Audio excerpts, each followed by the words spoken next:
महाभारत के प्रमुख पात्रों में एक महात्मा विदुर को भी नीतिवान कहा गया है। इनकी ज्ञानता का प्रमाण महाभारत में उस समय मिलता है जब इन्होंने महाभारत के युद्ध के दौरान धृतराष्ट्र को ऐसी बातों बताई जो न केवल उस समय में उपयोगी मानी गई बल्कि आज के समय में भी उन नीतियों को काफी महत्व दिया जाता है। तो आज हम आपको इनके द्वारा कुछ ऐसी ही खास बताने वाले हैं जिन्हें जानना प्रत्येक व्यक्ति के लिए बेहद जरूरी है। जी हाँ, इन बातों को जानना इसलिए भी जरूरी माना जाता है क्योंकि ये बातें निर्भर करती हैं धन पर। महात्मा विदुर के अनुसार जिस व्यक्ति के भीतर आगे बताई जाने वाली आदतों में से एक भी आदत होती है, वो व्यक्ति न तो अपने जीवन में कभी सफल हो पाता है न ही उसके जीवन में अपार धन होता है। तो चलिए आपको बताते हैं क्या है वो आदतें। लेकिन इससे पहले बता दें, महात्मा विदुर महाभारत के अहम पात्र थे जिन्होंने अपने ज्ञान के बल पर एक ग्रंथ की रचना कर डाली थी जिसे विदुर नीति के नाम से जाना जाता है।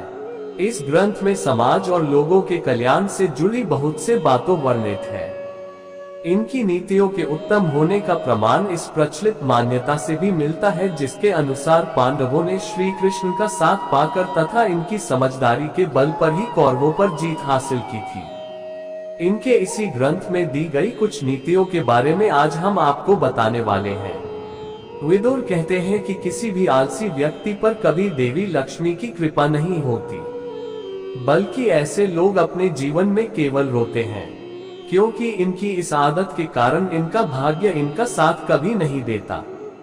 ऐसे लोग अपनी बर्बादी की वजह खुद बनते हैं। जो व्यक्ति अपने जीवन में कुछ हासिल करने की इच्छा रखता हो उसे अपने जीवन में इस आदत को दूर करना चाहिए क्योंकि आलस्य व्यक्ति के जीवन में गरीबी को जन्म देता, जिस कारण ऐसे लोगों को जीवन में हमेशा धन का अभाव देखना पड़ता है।